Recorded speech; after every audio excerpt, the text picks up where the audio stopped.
शर्तों के आधार पर कोई प्रश्न हो और उत्तर विकल्प जो है वो यदि हमें दिखाए जाते हैं अगर नंबर के रूप में, किस तरीके से शर्तें होती है प्रश्न के अंदर, और फिर शर्तों के बाद में हमसे क्वेश्चन पूछा जाता है।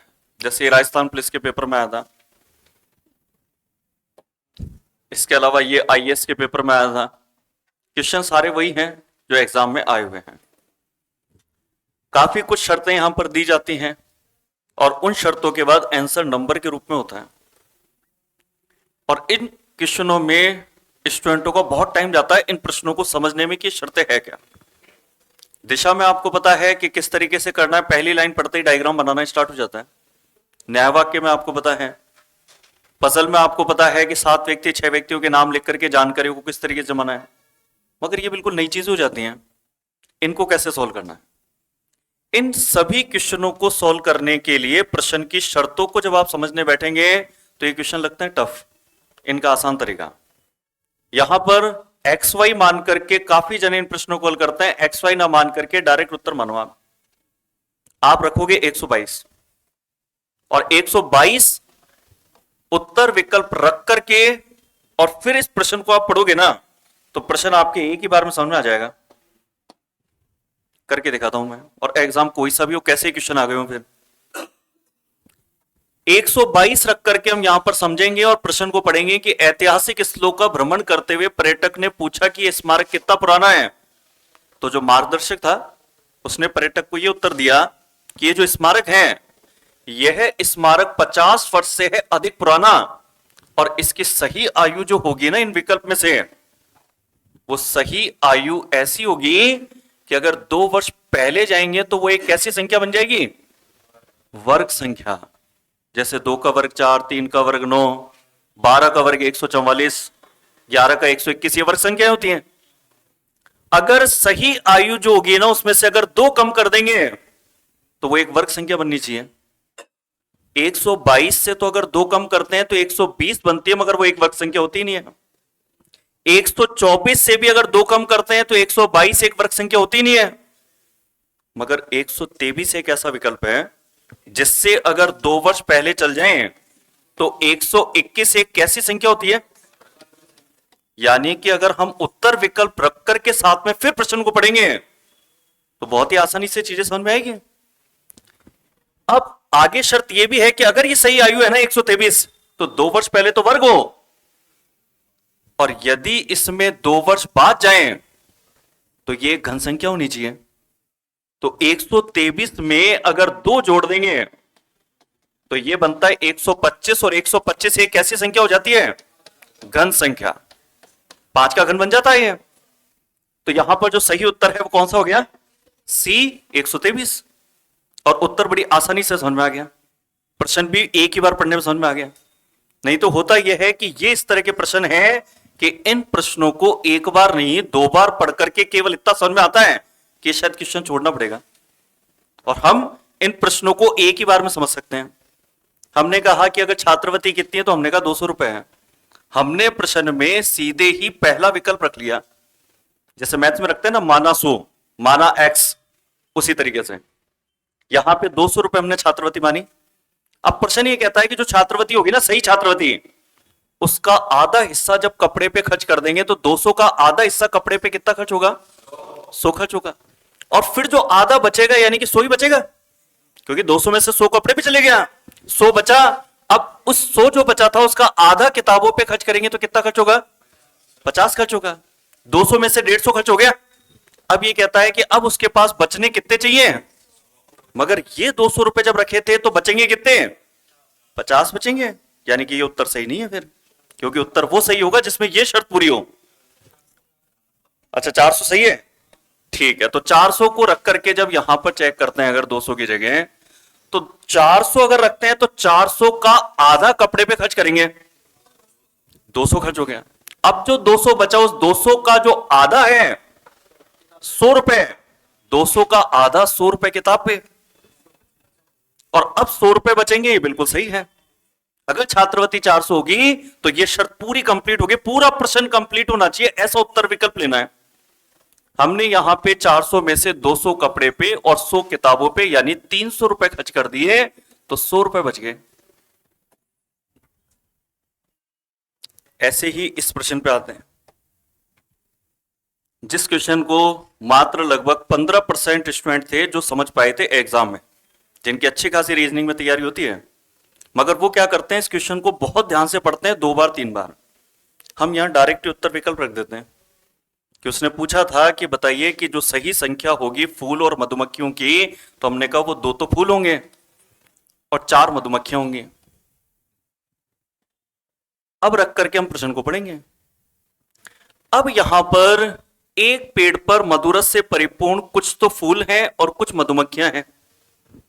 यदि एक मधुमक्खी प्रत्येक फूल पर बैठ जाए तो एक मधुमक्खी छूट जाती है। क्या कहा इसने ये कहा यदि एक मधुमक्खी प्रत्येक फूल पर बैठ जाए, और फूल हमने कितने लिए? 2। अगर 2 फूल लिए हैं, जैसे ये 2 फूल मैंने यहां पे बना दी और 4 मधुमक्खियां बना दी, तो इसमें प्रश्न ये कहता है हमसे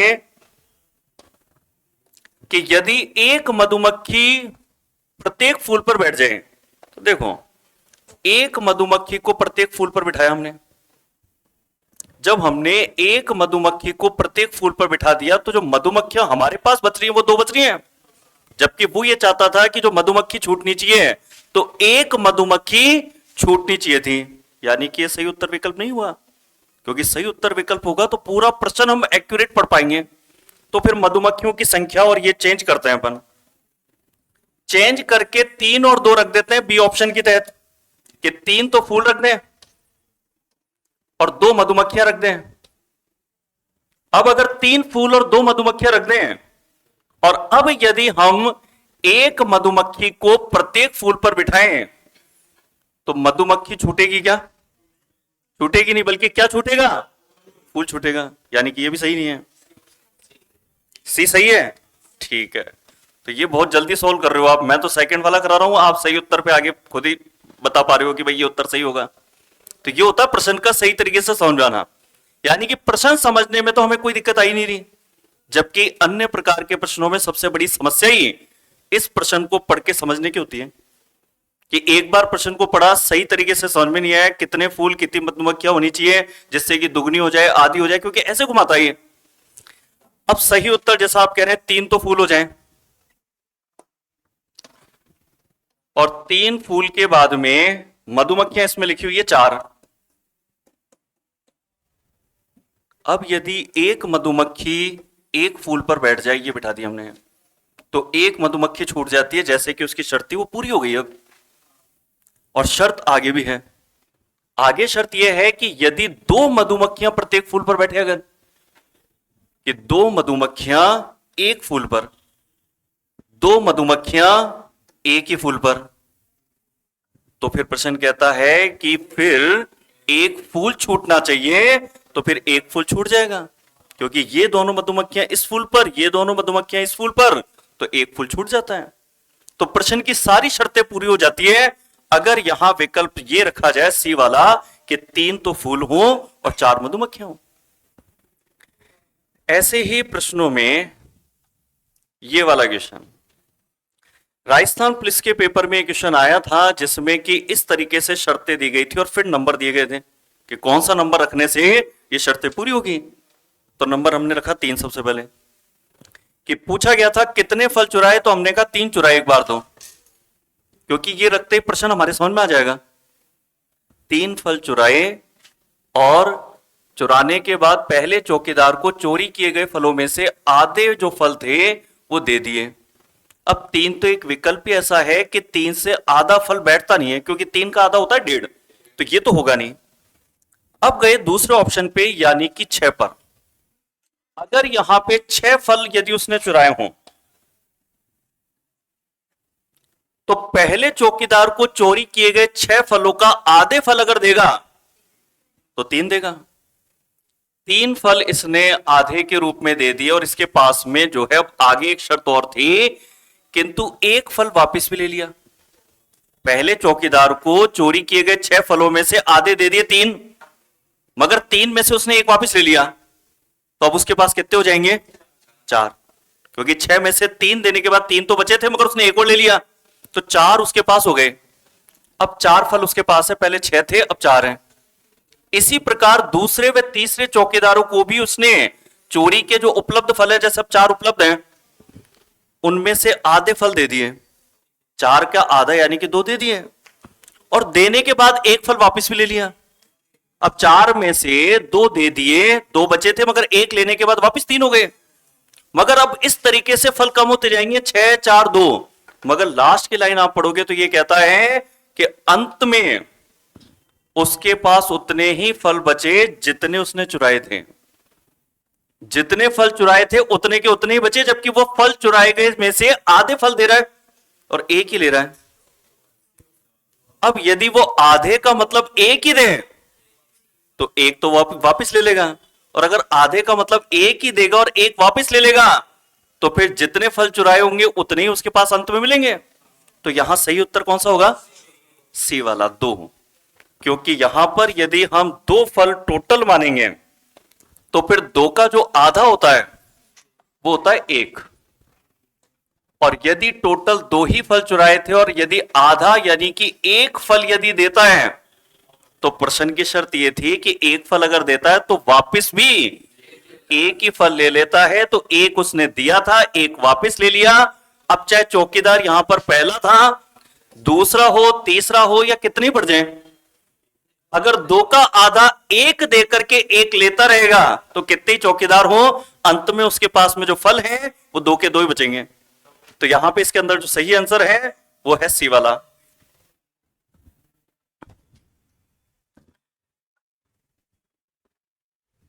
इसके बाद में जो है ये वाला क्वेश्चन, राजस्थान पुलिस के पुराने पेपर से ये क्वेश्चन लिया गया है। उसके पास कितने फल हैं जिससे कि लड़के की ये शर्तें पूरी हो जाएं? थैले में कितने फल हैं? हमने मान लिया 12 हैं।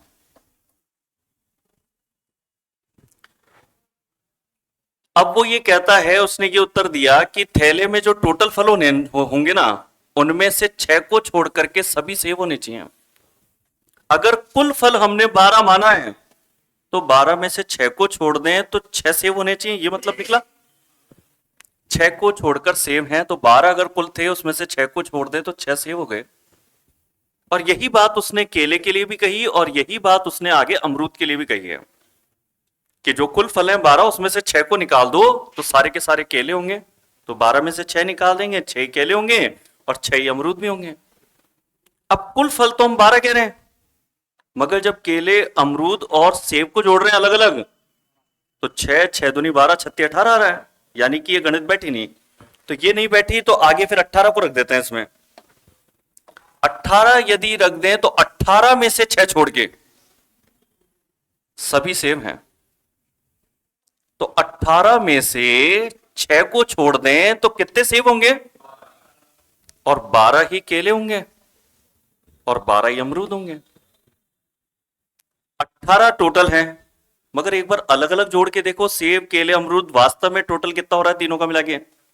36। तो ये भी सही नहीं है, और 6 तो सही हो ही नहीं सकता, क्योंकि अगर 6 फल हो 6 को छोड़ दे तो 0 0 आता है सारा, तो वो तो होगा नहीं, यानी कि सही आंसर है 9।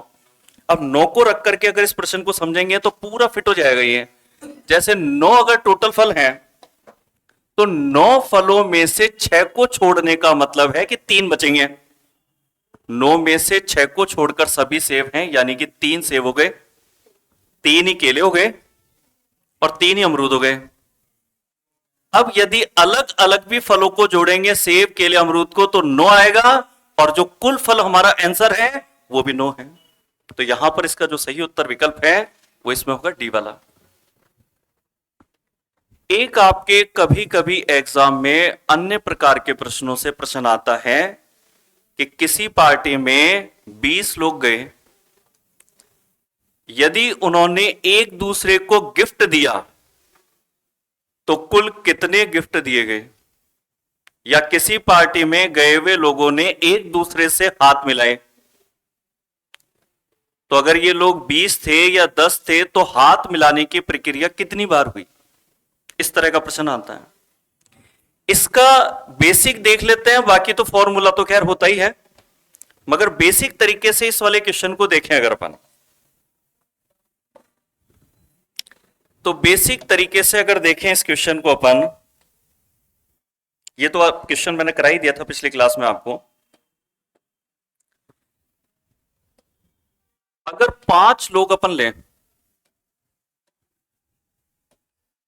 कि 5 लोग हैं, अगर ये 5 लोग एक दूसरे को उपहार देते हैं, गिफ्ट देते हैं अगर, तो अगर ये एक दूसरे को अगर गिफ्ट देते हैं तो इसने इसको भी गिफ्ट दिया, इसको भी गिफ्ट दिया, इसको भी दिया, इसको भी दिया,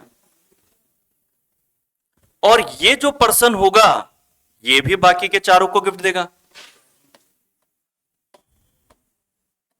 कि एक दूसरे को गिफ्ट दे रहे हैं, इसने भी इसको गिफ्ट दिया और इसने भी इसको गिफ्ट दिया। अगर आप यहां समझो तो जो एक व्यक्ति है वो कितने व्यक्तियों को गिफ्ट दे रहा है? 4 को दे रहा है वो। चाहे ये व्यक्ति हो, चाहे ये व्यक्ति हो, ये भी जो है खुद को छोड़ के बाकियों को देगा, यानी कि 4 व्यक्तियों को देगा। और अगर हर व्यक्ति 4-4 व्यक्तियों को उपहार देगा तो कुल उपहार कितने दिए जाएंगे? 20। कि यहां पर हर व्यक्ति 4 जनों को उपहार दे रहा है। अब हर व्यक्ति दे रहा है और व्यक्ति 5 हैं, तो 5 व्यक्ति और प्रत्येक व्यक्ति 4-4 व्यक्तियों को उपहार दे रहा है, तो 5 व्यक्ति हैं, हर व्यक्ति 4 जनों को गिफ्ट दे रहा है, तो टोटल उपहार दिए गए कितने? 20। यानी कि ऐसे प्रश्नों में आप क्या कर सकते हो कि जैसे कुल व्यक्ति हैं, जैसे 5 हैं, 10 हैं, तो ये कुल व्यक्ति हो गए। कि 10 व्यक्तियों का प्रश्न है तो यहां 10 लिख दोगे एन की जगह, और इसको गुणा कर दोगे इसके एक कम नंबर से। ये तो इसको बेसिक देख लिया यहां पे हमने, ये इसका फॉर्मूला हो गया कि जो प्रत्येक व्यक्ति है वो खुद को छोड़ के बाकी के व्यक्तियों को गिफ्ट देगा। अब जैसे मान लो 10 व्यक्ति आ जाएं, तो 10 व्यक्ति में हर व्यक्ति 9 व्यक्तियों को गिफ्ट देगा, तो वो 10 नाम 90, ये आंसर हो जाएगा डायरेक्ट ही। अब ये तो उपहार देने की बात थी। अगर उपहार देने की जगह अगर यही हमसे कहा जाए हाथ मिलाने की प्रक्रिया का प्रश्न होगा, तो हाथ मिलाने की प्रक्रिया में बेसिक समझें तो एक व्यक्ति जब हाथ मिलाएगा किसी व्यक्ति से,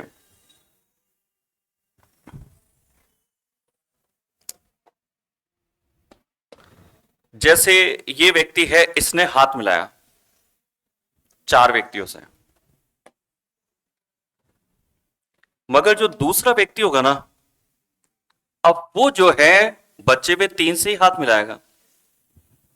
जैसे कि हम इस व्यक्ति की बात कर रहे हैं, ये व्यक्ति है, ये इनसे मिलाएगा हाथ। सबसे पहले ये व्यक्ति आया पार्टी में, इसने इन सबसे हाथ मिलाया। अब इस व्यक्ति से हाथ इसने मिला लिया था, तो हाथ मिलाने की प्रक्रिया में ऐसा नहीं होगा कि एक बार हाथ यदि मिला दिया गया था तो वापस जो है जाकर के वो व्यक्ति बदला निकाले। कि भाई ऐसा नहीं होगा कि वो व्यक्ति आकर के वापस जाकर के हाथ मिलाए, वो कि भाई इसने हाथ मिलाया था मेरे से तो मैं भी जाके इससे मिलाऊंगा। उपहार देने वाला प्रश्न अलग था, ये प्रश्न अलग है। इसने हाथ मिलाया 4 से, अब ये वाला जो हाथ मिलाएगा ये कितने से मिलाएगा? 3 से। अब इस व्यक्ति का हाथ इससे भी मिल चुका और इससे भी मिल चुका, तो ये व्यक्ति हाथ मिलाएगा बचे हुए 2 से, कि 4, 3, 2, और ये मिलाएगा कितने से? 1 से। यानी कि कुल व्यक्ति अगर 5 है ना, तो 5 से पहले वाले जितने भी छोटे नंबर होंगे वो सब जुड़ते हैं, और यहां आंसर होगा 4, 3, 7, 2, 9 और 1, 10। 10 बार हाथ मिलाने की प्रक्रिया होगी, जबकि उपहार देने की प्रक्रिया 20 थी। तो जो उपहार देने की प्रक्रिया होती है उसका आधा आंसर हमेशा हाथ मिलाने की प्रक्रिया का होता है, और आधा होता है। तो ये फॉर्मूला अपन ने लिखा था उपहार का, और अगर हाथ मिलाने की प्रक्रिया का क्वेश्चन आ जाएगा तो इसमें भाग किसका लगा देंगे? 2 का। तो पिछली बार आंसर 20 था, तो 20 था, तो 20 का अगर आधा कर देंगे तो हाथ मिलाने की प्रक्रिया का आंसर कितना हो जाएगा?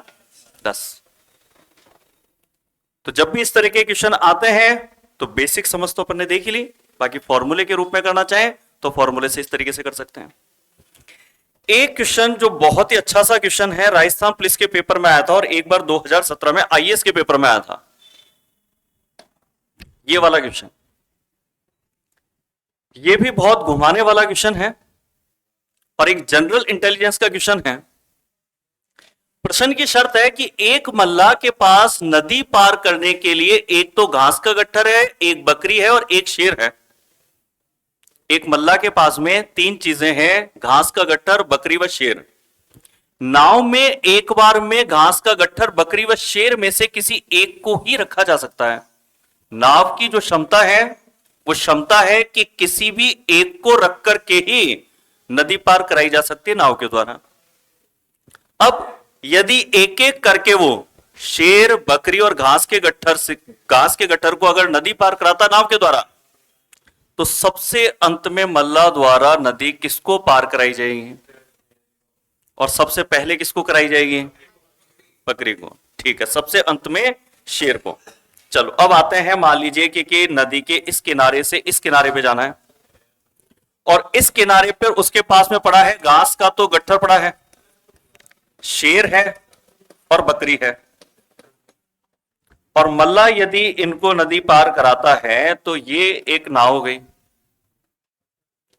अब सबसे पहले किसको लेकर के जाएं? तो सबसे पहले अगर हम यहां पर घास के गट्ठर को अगर लेकर के जाएं तो शेर बकरी को खा जाएगा, ये दिक्कत है। और अगर सबसे पहले शेर को लेके जाएं तो बकरी घास को खा जाएगी। इसका मतलब सबसे पहले तो हम किसको ले जाते हैं? बकरी को।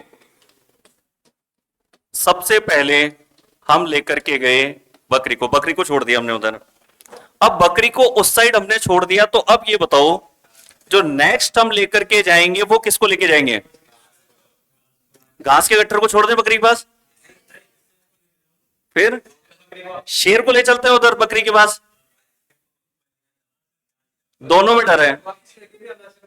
बस इस प्रश्न के अंदर यह है कि इस लाइन को दोबारा पढ़ना है। फिर नाव की जो क्षमता हमने पढ़ी कि नाव में एक बार में अगर ले जा सकते हैं तो नाव आते समय खाली आएगी। अगर आते समय नाव खाली आ रही है और अगर उसका उपयोग कर लिया जाए तो जो डर हमारे दिमाग में है कि बकरी के पास शेर को छोड़ेंगे तो दिक्कत हो सकती है, या फिर बकरी के पास घास के कट्टर को छोड़ेंगे तो दिक्कत हो सकती है, तो नाव का अगर प्रयोग कर लिया जाए आते समय नाव जो खाली आ रही है उसका, तो फिर ये डर खत्म हो जाएगा। क्या करेंगे हम? सेकंड बार में किसी को भी ले चलो, डरने की कोई बात नहीं। मान लो शेर को ही ले चलते हैं वहां पे। अगर सेकंड बार में यहां से ले जाते हैं शेर को, अब नाव खाली नहीं आएगी। अब नाव जब वापस आएगी यहां से, तो नाव जब वापस आएगी तो उसमें किसको लेकर के आएंगे? अब यदि बकरी को हम लेकर के आ जाते हैं, शेर वहीं पर है, अब हम क्या करेंगे कि यहां पर वापस बकरी और घास का गट्ठर है। अब शेर के पास में दोनों में से किसको लेकर के जाएंगे? घास को लेकर के जाएंगे। नाव हमारी जा ही रही थी, आते समय खाली आती, उसका हमने उपयोग कर लिया कि भाई उसकी क्षमता तो है कि एक किसी चीज को ले जा सकती है, तो ला भी तो सकते हैं। तो अब सेकंड बार में हम क्या करेंगे कि घास का जो गट्ठर है उसको छोड़ेंगे यहां पे। अब हमने इस तरीके से अगर छोड़ा तो सबसे अंत में जब हम नदी पार कराएंगे तो सबसे अंत में भी किसको पार कराएंगे? बकरी को। कि सबसे लास्ट में बकरी को नदी पार कराया जाएगा। अगर सबसे पहले पूछा जाता कि सबसे पहले किसको लेकर के गए थे, तो भी बकरी ही आंसर आता, शेर नहीं था उसका भी आंसर। क्योंकि अगर शेर को आप ले जाते तो आपके चक्कर तीन होते ही नहीं, क्योंकि अगली बार गट्ठर तो आपको मिलता ही नहीं, क्योंकि गट्ठर को आपने छोड़ दिया बकरी के पास में, तो आपके चक्कर तीन लगते ही नहीं, वो बहुत ही शॉर्ट हो जाता फिर आपका। मगर तीनों को पार कराना है, उस उद्देश्य से इस प्रश्न को पढ़ा गया था इसको।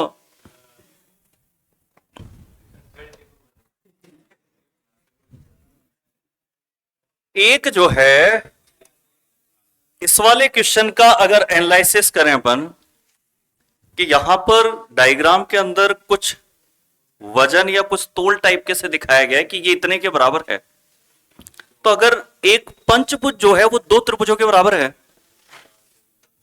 और यदि दो त्रिभुज चार गोलाकृतियों के बराबर है, तो फिर एक पंचभुज और एक त्रिभुज के लिए कितने गोले लगेंगे? तो देखो हमें पता है कि जो पंचभुज है ना, इस पंचभुज के लिए जो है दो त्रिभुज लगते हैं। तो पंचभुज के लिए यहां पे 2 त्रिभुज, और 2 त्रिभुज बराबर है 4 गोले के, यानी कि हम ये भी तो कह सकते हैं पंचभुज जो है 4 गोले के बराबर है, क्योंकि एक पंचभुज बराबर 2 त्रिभुज और 2 त्रिभुज बराबर 4 गोले। तो डायरेक्ट कह सकते हैं एक पंचभुज के लिए 4 गोले बनेंगे, एक पंचभुज के लिए 4 गोले तो बन गए। और यदि 2 त्रिभुज के लिए 4 गोले हैं तो फिर एक त्रिभुज के लिए गोले कितने होंगे? तो यहां पे एक त्रिभुज है, पंचभुज के लिए तो 4 गोले हो ही गए। अब एक त्रिभुज है तो एक त्रिभुज के लिए गोले कितने होंगे? तो टोटल मिलकर के गोले की संख्या कितनी हो जाएगी? तो फिर इसके अंदर जो आंसर है वो इसके अंदर हो जाएगा 4 वाला। एक लास्ट क्वेश्चन इसके अंदर लेते हैं, ये वाला राजस्थान पुलिस के पुराने पेपर से इस क्वेश्चन को लिया गया है। एक बांध को भरने में 40 दिन लगते हैं, और ये जो बांध है यदि प्रतिदिन इस तालाब का जल स्तर दुगना हो जाता हो, अगर कि जो तालाब है इसका जल स्तर हर दिन में दुगना हो जाता है अगर, तो यदि बांध को भरने में 40 दिन यदि लगे थे, कि 40 दिन में यह हुआ था 100%, अगर 100% ये हुआ था 40 दिन में अगर, तो आधा कितने दिनों में हुआ था? 100% भरने में 40 दिन लगे थे इसको, और तालाब का स्तर ये होता है कि हर दिन दुगना हो जाता है। यानी कि अगर मान लीजिए कि अगर किसी दिन 25% था तो अगले दिन जाकर के कितना हो जाएगा, और 50 से अगले दिन कितना हो जाएगा, और ये जितनी भी प्रक्रिया है ये सब एक एक दिन में होगी। हर एक दिन के अंदर तालाब का जल स्तर दुगना हो जाता है। तो अगर 100% 40 दिन में था तो जो आधा था वो एक दिन के अंतर पे होगा, क्योंकि हर दिन दुगना होता है तो पिछला जो दिन होगा वो आधा होगा। तो आधा पूछा था तो आधा जो होगा वो पिछला ही दिन होगा, और 40 से पिछला दिन कौन सा होगा? 39। कि 39वां जो दिन होगा इस दिन तालाब का जो जल स्तर है वो आधा होगा। तो यहां पर आंसर होगा सी वाला इसमें।